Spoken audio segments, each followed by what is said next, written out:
For centuries, the galaxy had seen humanity as a curious species, intelligent, adaptable, and dangerously unpredictable. But the Council of Worlds never truly believed Earth's warnings. They thought humans were simply dramatizing their strength. After all, Earth was a death world, and death worlders were known for exaggerating. The Galactic Council stretched across hundreds of star systems. Dozens of species worked together under the banner of peace and trade. But peace came with arrogance. The elder races, Varkal, Drenkai, and the luminous Zureth, believed they had evolved beyond war. They forgot what it meant to fight for survival, and that was humanity's mistake. They trusted the Council too much. When the first human colonies were attacked in the Andromas sector, Earth didn't respond with war. They chose diplomacy. The United Terran Federation sent ambassadors, scientists, and peace envoys. Humanity offered trade, mutual defense, and understanding. But the other species only saw weakness. The Drenkai Dominion invaded the Terran colonies on Emir 3 and burned them to ash. 20 million human settlers vanished. Earth called for justice through the Galactic Council. But instead of justice, they received silence and pity. The humans should not have expanded so fast, the Varkal Chancellor had said coldly. They provoked the Dominion. The human ambassador, a calm woman named Admiral Leona Graves, stood before the council chambers that day. Her voice was calm but carried a warning. "You misunderstand Earth," she said, her eyes sharp as glass. "You think we are weak because we seek peace. But make no mistake, humanity's history is written in fire. We have survived our own wars, our own death world. We have fought extinction more times than you've seen your own stars rise. We hold back not because we are powerless, but because we remember the cost of power." Some in the chamber laughed. Others whispered. The Zureth diplomat, glowing with bioluminescent calm, replied with a smile. "Earth's threats do not impress the Council. You should focus on healing, not revenge." Leona simply nodded. "Then we'll handle it ourselves." And with that, she left the chamber. Humanity's last attempt at diplomacy had ended. The silence before the storm. For months, the galaxy watched in uncertainty. Human ships withdrew from the Council's routes. Trade with Earth slowed. Then, without explanation, the Terran Federation sealed its borders. Not a single ship entered or left the Sol system. Rumors spread quickly through the stars. Some said Earth was preparing to surrender. Others said they were planning something far worse. The truth was far beyond what anyone imagined. Beneath the quiet blue oceans of Earth, ancient shipyards came alive again. Factories that had once built civilian starliners now produced black armored warships. Massive orbital stations began assembling fleets that dwarfed anything the galaxy had seen since the War of Founding. Humanity was preparing, not for negotiation, but for reckoning. Admiral Graves stood aboard the orbital fortress Vigilant, staring down at the glowing Earth below. Around her, holoscreens displayed fleets forming across the Sol system, frigates, carriers, and dreadnoughts all under one unified command, Project Phoenix. Her second in command, Commander Ash Malik, approached quietly. "All fleets are reporting operational status, Admiral. The Council's satellites are watching, but they can't see what's inside the black ops zones." "Good," Leona said softly. "Let them watch. Let them think we're just posturing." Ash hesitated. "Do you think they'll realize what's coming?" Leona's eyes hardened. They were warned. They laughed. Now they'll understand what Earth meant by holding back. The Spark 6 months later, the Drenkai Dominion invaded another human, world Vesta Prime. The Drenkai called it a strategic cleansing. They wanted the mineral-rich planet for themselves. They expected a few old Terran defense ships and a desperate plea for peace. Instead, they found Fleet Sigma waiting in orbit. When the Dominion fleet entered the system, they were greeted by a calm human transmission. "This is Admiral Graves of the United Terran Federation.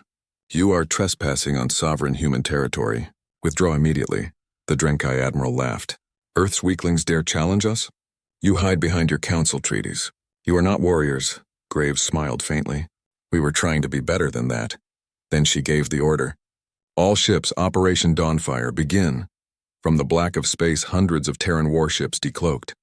The Drenkai fleet never stood a chance. Their shields crumbled under the barrage of plasma lances and kinetic slugs. Human ships moved with precision, each strike cold and calculated. No mercy, no chaos, only discipline. The battle lasted 17 minutes. When the last Drenkai ship tried to flee, Graves opened a channel. "Tell your masters," she said. Earth remembers. Then her fleet destroyed the escape ship with one silent blast. The Galaxy Reacts news spread across the galaxy like wildfire. The Drenkai Dominion had lost an entire fleet, crushed by humans they once called primitive. The council called for an emergency session. Panic echoed in every chamber. The Zurith delegate trembled as he spoke. "The humans have unleashed war upon the stars. They must be stopped." But even the council's military analysts knew the truth. The Terran fleet was unlike anything seen before. Their new technology, quantum warp relays, adaptive armor, and self-repairing drones, was decades ahead of anyone else. One analyst whispered, "They weren't bluffing. They really were holding back." The council demanded to speak with Earth's leaders, but Earth didn't respond. Every transmission was ignored. Then a single message arrived from the Terran Federation. It was broadcast across all known channels in every galactic language. "We sought peace. You chose arrogance. We offered handshakes. You answered with blood. Now comes the reckoning." The reckoning begins. In the following weeks, the Terran fleet struck with precision across multiple sectors. They didn't conquer, they disabled. Human task forces crippled enemy shipyards, neutralized orbital defenses, and captured strategic outposts. But unlike the Dominion or the Varkal, humanity didn't slaughter civilians. They only targeted military assets. This confused the other species. How could a Deathworld species show such restraint? Admiral Graves answered simply, "We don't fight for conquest. We fight for balance." The Federation called their campaign Operation Equinox. Its purpose: to dismantle the galactic power structures that had turned a blind eye to injustice. Human troops were efficient, calm, and relentless. On every captured world, they rebuilt hospitals, restored power, and treated the wounded, no matter what species they were. For the first time, the galaxy saw what human warfare truly meant: destruction tempered by compassion. And yet the Council's pride refused to break. The Varkal Chancellor declared Earth an outlaw world. "We will unite the galaxy against this menace," he shouted, but his words were empty. Because the rest of the galaxy had seen the truth. The Terrans weren't monsters. They were survivors, driven by loss, bound by justice, and they were unstoppable. The Council's last hope desperate. The Council reached out to the Zurith High Mind, a collective of telepathic beings known for their psychic influence. If anyone could predict humanity's next move, it was them. But when the High Mind connected to the Terran network, something unexpected happened. Instead of chaos or hate, the Zurith saw discipline, a collective consciousness united by purpose. Every human ship, every soldier, every decision flowed like part of a single mind. The Zurith recoiled in awe and fear. "They are not fighting for domination," the High Mind whispered. "They are fighting to prove they were right, and they will not stop until the galaxy understands." The calm before Part 2A's fleets clashed and alliances fractured. The galaxy teetered on the edge of a new era. The Terran Federation's fleets surrounded the Council's central system, Aurelia Prime, the heart of galactic power. Within the command bridge of the Vigilance, Admiral Leona Graves stood silently as the holographic image of the planet rotated before her. "Ma'am," Commander Malik said quietly, "the Council is requesting a ceasefire. They're asking for peace talks." Leona didn't answer right away. She remembered the faces of the settlers lost on Emir 3, the burned colonies, the ignored pleas. Finally, she spoke. "We offered peace once," she said. "They mistook mercy for weakness." She turned toward her officers, eyes cold as the void. "Prepare the transmission. The reckoning begins at dawn." Outside, the black Terran fleets aligned in perfect formation. Thousands of ships shimmered in silence, their engines glowing like the stars they once promised to explore in peace. Now, those same stars would witness what happened when humanity finally stopped holding back. The galaxy had gone silent. Every major species, every council world, and every shipyard held its breath as the Terran fleet surrounded Aurelia Prime, the shining capital of the Galactic Council. For the first time in millennia, the center of galactic civilization felt fear. The skies above Aurelia glowed red from the reflection of the Terran dreadnoughts, massive ships black as night, marked with the emblem of Earth, a blue-white globe encircled by wings of fire. From the command bridge of the Vigilance, Admiral Leona Graves watched the sight in silence. Her fleet was ready. Every human ship stood at full battle alert. Commander Ash Malik approached. All fleets report in, Admiral. Orbital guns are online and ground assault divisions await your command. Graves nodded slowly, her eyes locked on the planet. They still have time to surrender, she said. But if they don't, this ends today. The Council's desperation inside the Council chambers panic spread. Representatives from 50 star systems shouted over each other, their voices echoing through the hall.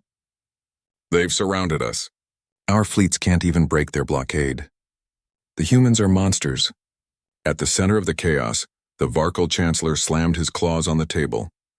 We must fight. They will not dictate terms to the Council. But the Zurith delegate floated forward, its bioluminescent body pulsing softly. You do not understand, it said. They are not like the Dominion or the ancient warlords. They do not conquer for pride. They fight for meaning, the Chancellor hissed. Meaning? They are destroying our worlds. No, the Zurith replied. They are dismantling your power. At that moment, a holographic projection shimmered above the chamber. It was Admiral Leona Graves. Her calm expression filled the room. This is Admiral Graves of the United Terran Federation. You have ignored every warning, dismissed every plea. We offered peace and you repaid us with blood. Now justice will be done, the Chancellor shouted. You think you can rule the galaxy, human? Leona's expression didn't change. We don't want to rule. We want you to remember what responsibility means. Then the transmission ended. The battle for Aurelia Prime. The first Terran strike hit without warning. Human cruisers opened fire, unleashing controlled bursts of plasma and kinetic rounds that tore through the outer orbital defenses. The Council's defense fleet tried to fight back, but their formations fell apart in minutes. Terran ships moved in perfect coordination, each action synchronized like a living machine. The Varkal flagship Dominion's Pride launched a desperate attack run. Its captain, roaring with rage, charged through debris fields straight toward the Vigilance. Target locked, shouted the Varkal helmsman, firing all. Before he could finish, a beam of pure light cut through the Pride's hull. The ship vanished in a silent explosion. Graves watched the light fade from her screen. She closed her eyes for a brief moment. May your people learn from this, she whispered. Humanity's restraint as Terran forces pushed through Aurelia's defenses. The Federation made one thing clear. Civilians were not to be harmed. Human ground troops, trained soldiers wearing exosuits, landed in the capital city and secured government buildings with precision. They disarmed guards, but no one was executed. Local citizens watched in shock. They had expected destruction, but instead they saw discipline. Human medics treated the wounded, council and civilian alike. A young Zurith child looked up at a human medic and asked in trembling voice, "Why are you helping us? Aren't we your enemies?" The medic smiled softly through his helmet. Because that's what makes us human. Across the galaxy, news spread through live feeds. The Death Worlders were fighting with mercy. For the first time, the word Terran no longer meant danger. It meant justice. Admiral Graves' dilemma hours passed. The Council fleet was shattered, their defenses gone. The remaining leaders of the Galactic Council surrendered. Admiral Graves received the message on the bridge of the Vigilance. Admiral, the Council requests an immediate ceasefire. They are offering unconditional surrender. Commander Malik smiled faintly. It's over, but Leona didn't smile. Her gaze remained distant. No, Commander. It's not over until they understand why this happened. She opened a transmission to all remaining Council members. You thought peace was weakness, she said. You turned your backs when the innocent were slaughtered. You believed Earth's patience was fear, but every time we stayed our hand, we were choosing to be better than what we once were. She paused, her voice calm but filled with steel. Now the Federation will establish a new order. One built not on domination but on accountability. The era of corruption is over. The trial of the Council within days, the Terran Federation organized tribunals across captured worlds. War crimes were revealed. Evidence showed that several Council species had secretly supported the Drenkai invasions for profit. Billions of galactic citizens were horrified. The truth shattered the illusion of the peaceful Council. When the trials began, Leona stood before the accused leaders. She looked at them, not with hatred, but disappointment. You call us Death Worlders, she said quietly. Maybe that's true, but it also means we know what life is worth. The Chancellor, once proud and powerful, now spoke in a trembling voice. We underestimated you, Leona nodded. You underestimated what compassion can become when pushed too far. The galaxy transformed over the next year. Everything changed. The Galactic Council was dissolved. In its place rose the Coalition of Free Worlds, a new alliance led jointly by multiple species, with Earth as one of the guiding voices, not the ruler. Human engineers helped rebuild destroyed cities. Terran medical ships traveled across sectors to heal, not to conquer. Where once the galaxy saw fear, it now saw unity. Still, not everyone agreed with the new order. Some called humanity dangerous. Others whispered that the Federation had simply replaced one empire with another. But those who met humans face to face saw something different. A species that could destroy anything and chose not to. A quiet visit months later, Admiral Leona Graves visited Emir 3, the colony that had started it all. The world was being rebuilt. New homes stood where ashes once lay. Children played in fields again. Ash Malik walked beside her, looking around at the peaceful scene. Hard to believe this used to be a war zone. Leona smiled faintly. That's the point. We fight so someday we don't have to. As they stood watching the sunset, a holographic message came through. It was from the new Coalition Council. Admiral Graves, the message read, "On behalf of all species, we wish to thank the people of Earth for reminding us of what peace truly costs." She didn't reply immediately. Instead, she looked at the orange horizon and whispered, "Just don't make us remind you again." The New Dawn years passed. The scars of war slowly healed. Trade routes reopened. The Terran Federation no longer built dreadnoughts but starliners and exploration vessels. Human and alien scientists worked side by side to study new worlds. The memory of the reckoning became both a warning and a lesson. In schools across the galaxy, children learned a new phrase: peace is not weakness. Peace is strength held back. The legacy of Earth decades later. Historians debated humanity's role in the galaxy. Some called them saviors. Others called them dangerous idealists. But no one denied the truth. When diplomacy failed, Earth had unleashed the full weight of its will not to rule, but to restore balance. The reckoning was not remembered as a war of conquest, but as a correction. A new starbase orbiting Aurelia Prime bore a simple inscription on its entrance. We warned the galaxy. We were holding back. Now may we never need to show our full strength again. Epilogue. The final transmission a century later. Deep in the archives of the Coalition, a young historian discovered a final message recorded by Admiral Leona Graves before her death. The transmission was simple, just her voice against the background hum of a ship. To whoever hears this in the future, remember that strength means nothing without mercy. We fought not because we wanted war, but because peace demanded it. The galaxy must never forget that we all share the same stars, and if you ever think humanity is gone. She paused, then added softly, "Look to the light. We'll always be watching." The recording ended with the faint sound of an engine roaring to life, the sound of a Terran ship leaving orbit, carrying with it the memory of a species that refused to break, refused to bow, and refused to stay silent. Because when diplomacy failed, humanity answered, and the galaxy would never forget.